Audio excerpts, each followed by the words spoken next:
Okay, so you know 3 and 2 and 1. How many of you know people who actually got married through the app or online? A lot more. A lot more. Okay? Huh? Are they still married? Yes. Yeah. I'll tell you, I know a ton of people internationally, okay, who have gotten married and they have very successful marriages, and they actually married even out of the country. I know friends in England married in Germany. I know people in Belgium married in another country. They moved to the other country, and their marriages are perfectly fine. And they would never have been able. They could not meet people outside of that. So especially think about this: city people. We're city people, right? People who live in villages. Extremely difficult for them. These internet services are absolutely needed for them. May not be ideal. You have to know how to navigate. So some education about what to look for, and especially how to use these things in the right way and not how to get abused by these services. Right? That's very, very important.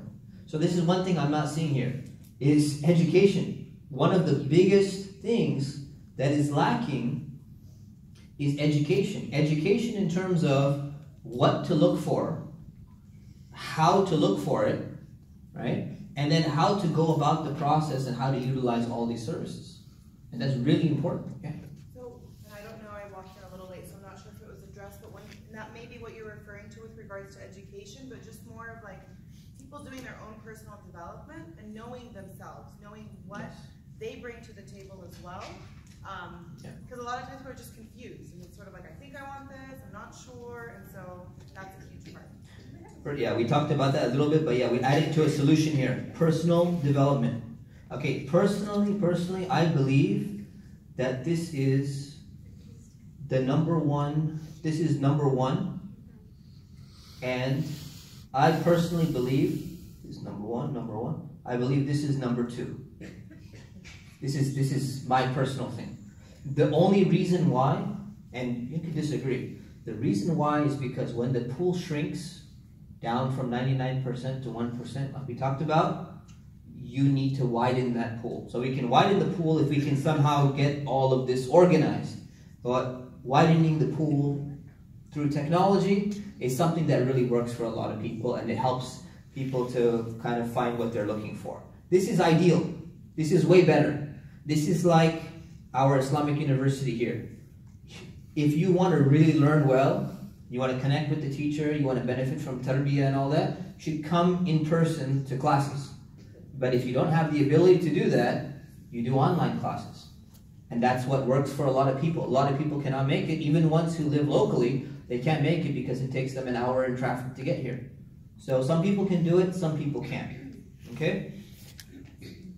What else? So we can fix this too. All right? What else is needed to fix this problem? Yes. I think our peers should be reminded to look out for each other. So not so much relying on the elderly generation. I think we should look out for each other. It's a little bit difficult when you're single and trying to recommend someone for another single friend, so it's as like a hand-me-down or something. But if it's done tactfully, it works. And I've had like one success story just in the process of getting to know someone. I'm like, wow, not a good match for me, but my friend who's sitting on the other side of the country, like they would get along so well. Absolutely. No. And it takes time though. It takes time and effort and to be cognizant of like your single. Absolutely. No, you're absolutely right. Peer culture it really helps a lot if your friends are looking out for you and all that. One of the things that is going to prevent this though, what is preventing, sometimes people they're too busy, they don't think about it. What's one reason why someone may think, you know what, I should recommend this, but then they don't recommend it? Competition. Not just, competition is one, but not just competition. They're afraid that what? Get in trouble. It's gonna blow up in their face and they're gonna be blamed that you're the one who introduced me and you just lost a friend. And this is something that happens, unfortunately. Because people, again, and that all comes back down to personal development. Right? People need to understand, if you recommend someone, you do the investigate. I'm just saying, hey, here's a potential, they look okay. Your job to go and investigate and look. People need to get to the level of personal development that if their marriage breaks, they take responsibility that, like, it's not your fault just because you introduced me to someone. Right? So that has to do with the maturity and personal development. Good. Who has not spoken in a while? Brothers have not spoken almost at all. I think You've spoken as well in a while. You've spoken. Any new hand? Yeah, there. Okay, I think for women who are married, they can do a really good job of introducing her friends to his friends. I actually read an article and it said that some of the most successful marriages are when a woman's husband introduces his best friend to one of his wife's friends. Interesting. Okay. I have a really good friend. And I've actually seen that because in my own aunt had her secretary, and she told her husband, she said, I have a secretary who's a great person, and he goes, you know what, my best friend's been single for a while, let's introduce them to each other. And they did, and they got married until they have children. So. Beautiful. Alhamdulillah. Okay, this is going to be the last 2 questions. 1 and 2. Well, I just wanted to follow. I was actually. Or last 2 comments. Yeah. I was going to say exactly that, so I'm glad she's Alhamdulillah. Excellent. But I was also going to say, Upvote. I know a lot of married couples that once they get married, they just drop the single friends. They're like, well, I don't need you anymore. Dropping the single friends. So- That is a problem. Yes, indeed. Omar, last. Oh, you have not spoken. 1 and then okay, you yield. Like this man, Sure. talk about apps. What is the good about it? What is good about it? What is the pros and cons About the apps? of internet and apps? Okay, so pros and cons of internet and And what apps. is the good one or bad? Okay, so the pros of this is the pool gets widened.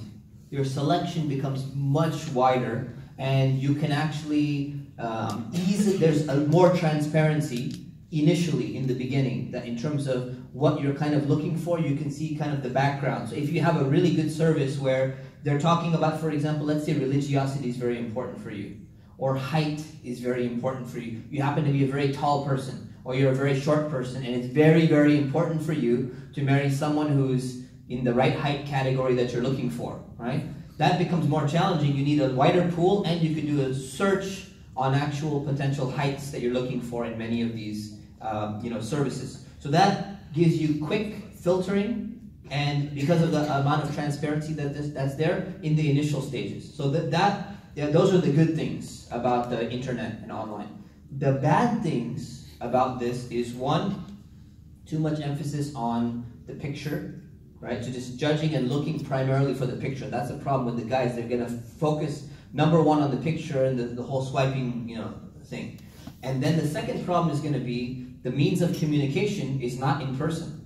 So when you have communication with someone across the internet, if it's just chatting, you lose, there's communication theory shows that when you're speaking to a person, right, and all of a sudden you speak to them on the phone now, you hear them, but you don't see them visually, you've lost a very large % of actual communication that exists between you.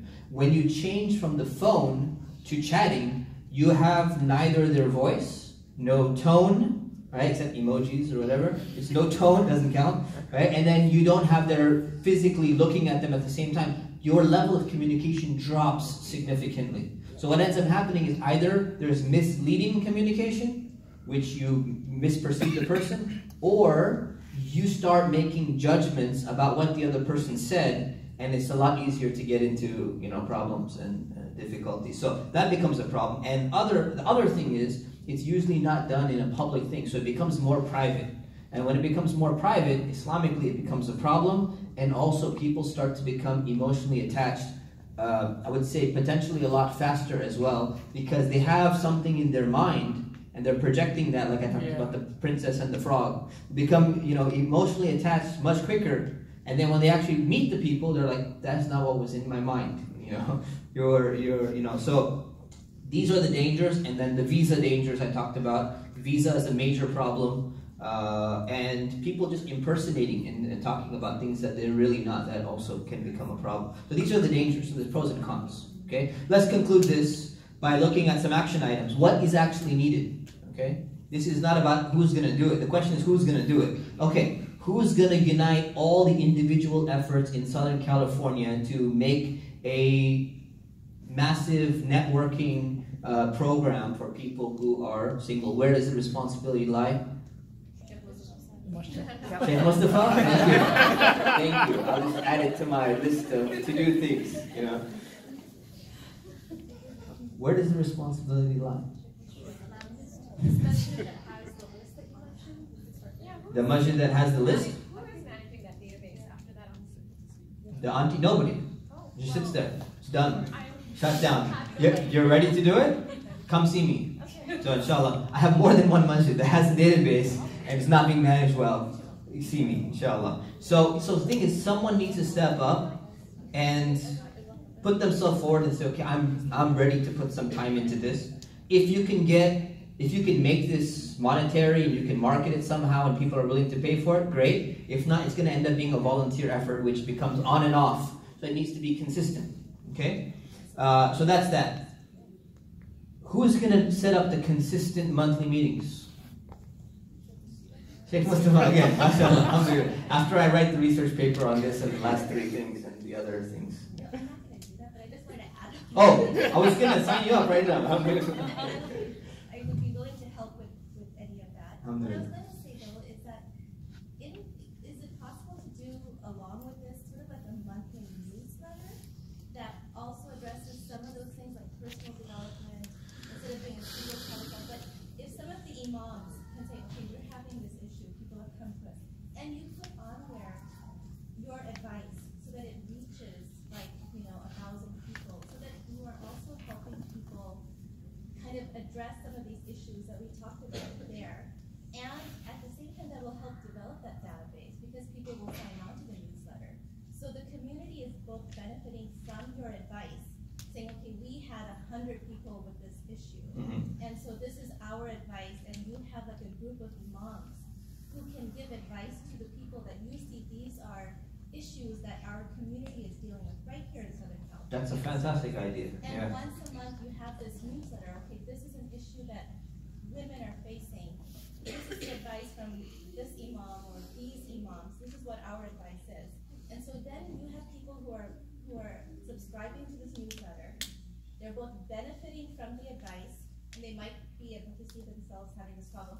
And they can send in questions, and they can send in, we're having this issue. So you're helping the community, and you're creating this database so that people can also, inshallah, help. That's a fantastic idea. So to have a newsletter, have imams, maybe some counselors also involved in the process, talk about what they've seen, talk about potential solutions, and send it out on a regular basis, and it'll help with the personal development.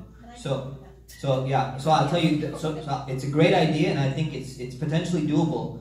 The challenges that we're going to face is imams are so overwhelmed that they don't have time to do any of this. So if someone could extract the information out of them in an interview format and then write it out as well, and then make the newsletter and then market it, then it's something that's actually feasible and doable. All right, good. What else? What was I saying? I was saying something else. Okay, good. So that's part of the personal development. That's part of the education. Whoever starts this up has to eventually start doing the focus demographics. Same thing, education about how to use the internet, peer culture. We could just address it within the community, talk to your friends and family, personal development. What other action item do we have that we can potentially do? Is it possible for you, for example, to go through these apps and filter what's good and what's not, so that way when we're using it, we actually have something that guided us through the process? So like 30 to 40 hour project, filtering apps. I'll put it on the to-do list. Project 743, inshallah. Top 3, something that's like, yeah. So, okay, I agree. Somebody should do that, all right? But it's not likely going to be someone who's extremely busy. So somebody should do it. Someone who's qualified should do it.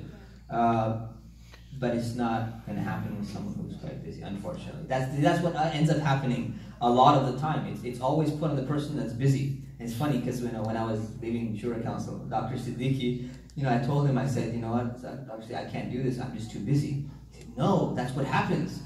Work should be given to the people who are busy because they're busy for a reason. And I said, that's very convincing. But it's still a no. I just can't do it. Alhamdulillah. He's kind of right in that sense. But more people, I guess, need to become busy so we can give them some more work, inshallah. Yeah. Just keep continuing this conversation. Keep the conversation going. Okay, alhamdulillah. We'll keep the conversation going potentially. So someone else can organize another conversation, and I'll attend it, inshallah. Going off of what Sonia just said, is to continue this. This is what happens in the community. We start these dialogues, and it's great for a first time. We talk about it. Here's the issue, here's the pros, here's the cons, but that's it. It's a done deal. It doesn't continue. Yeah. So you have the space. You're a great asset to the community. You have a cafe that I love, and you know that. So I think it's great that you hosted and share. It's great, but I think it needs to go into that cafe. This needs to go into a quarterly kind of a system, a program that needs to happen, and have everybody come together, face each other, sit around the table, and have these conversations, and not just, let's just pinpoint it and forget about it. Let's see who's going to have it the next time and be done with it. Very good. So I think here, You're ready to organize it? my hands are full. See, this is the who's ready to organize this and has organizing experience. You know that. Huh? You have my support, but not fully. No, I need full support.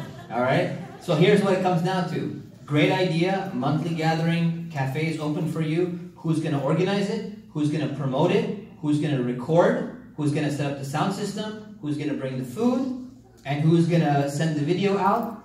Currently, I'll just be honest with you, that's all me. Set up the camera, set up the microphone, set up this, set up everything else. So that doesn't work, right? That model doesn't work, and that's why we can't do other projects. So We can volunteer to be a team. We can get a team. we can get a team, but I'm just going to tell you, the team has to be dedicated, consistent, and they have to learn the skills. They have to be willing to learn the skills. So yeah, you have to learn how to operate a video camera. If you want to do that, you have to learn how to operate a sound system. It's not that difficult, but you have to do it. It's not that complicated. Right? Yeah. Computer science major. All right. As an action item, you can just have a meeting, a group develop here tonight, and then I can say I will volunteer for that group. Excellent. So who's going to write the names down? I can write the name. Okay, so you see Sister Sonia, write your name down if you're interested in that. We get a group started. Don't put me on that email initially. Get your group ready, and then once you're ready and organized, I'm ready to give you the venue, ready to give my feedback, and whatever else is required, inshallah. Okay? So, alhamdulillah. So, is it really hot? Sorry, is it the topic or is it just the heat? We'll turn up the AC for it right now. So, alhamdulillah, this is, who would like to see another conversation like this? Okay, inshallah. So we will organize more things like this on this topic, and we have more coffee and conversations coming up. What would you like the next topic to be? I said we've covered why some Muslims leave Islam. We've covered what the perfect masjid would look like and what would it take to build that. We've covered, what is this called again? Why is it so difficult for Muslims to get married / remarried? What's the next topic? And then we're done. Next topic? Practical steps to solve this problem. Okay, so you want round 2. Okay. I think that election is a political thing, because like the guys what to vote for, not to vote for. What to vote for? Okay. Okay. California vote, yeah. How about with what's going on in social media? How to raise your kids? Bill, are you writing these down? Yeah, write these down, please. I was saying Social media? social media, how to raise your kids in a good Islamic environment. How to raise your kids in a good Islamic environment. Keep in mind it's a conversation, so it's not a lecture. No, I know. Oh, you want a conversation on okay. Okay. How to deal with Islamophobia in a regular day. How to deal with Islamophobia? Okay. Addiction, Addictions? Okay. What else? mental health. Mental health. A discussion on mental health? Okay. Discussion on mental health. Anyone else? Topics? See, what this venue was supposed to be designed for like topics that we normally are not gonna get discussed inside of like a normal masjid. That was kind of the impetus behind it. Like you don't want to advertise on the entire masjid mailing list. Why are Muslims leaving Islam? Like why do some of them leave Islam, and then you kind of market the entire thing? Actually, well, we did do that anyways, but not the point. It's supposed to be a little bit more unique topics. Yes. Why is it so difficult to get anything done in the Muslim community, deal with mosques and Islamic organizations? Okay. We kind of addressed that in the ideal masjid quite a bit, but yeah, why so difficult to get things done in the Muslim community dealing with masjids? Why doesn't the immigrant community resonate with the African American community? Oh, why doesn't the immigrant community resonate with the African American community? Okay. The roles of husband and wife. the roles of husband and wife. It's a good one. What else? How maturity can you provide? I mean, personal development and maturity. Okay, personal development and maturity. Good. Yeah. Okay, so how about have something like this, but people bring their parents who are very close-minded and How to open closed-minded parents. So you can talk about like racism, the stigma of divorce, and all of that. So you can open up their minds. That's not a bad idea. So this would be basically the time where the Muslims pressured their parents to come to the masjid, and rather than vice versa. That would be a very unique program. Inshallah, it sounds good. You got it. You're writing it all down, right? Yeah, we got our guy in the back writing it down. Alhamdulillah. Okay. Good. Actually, no. So he organized the food, so I didn't do everything here, just so you know. Alhamdulillah. Mass is involved here. Shura Council is also here. They're part of the co-sponsor of this event. Okay, alhamdulillah, we ask Allah subhanahu wa ta'ala to help each and every single person who wants to get married and who should get married, to be married, to have a successful marriage. We ask Allah subhanahu wa ta'ala to help all those people who are having challenges after being divorced to easily deal with those challenges and to remarry when they're ready for that remarriage. We ask Allah subhanahu wa ta'ala to strengthen our families. We ask Allah to purify our hearts, to make us more mature, physically, spiritually, and mentally. We ask Allah subhanahu wa ta'ala to help us and guide us at all times. Ameen. Subhanakallahumma wa bihamdik. Nastaghfirukallah wa natubu ilayk. Jazakumullah khairan.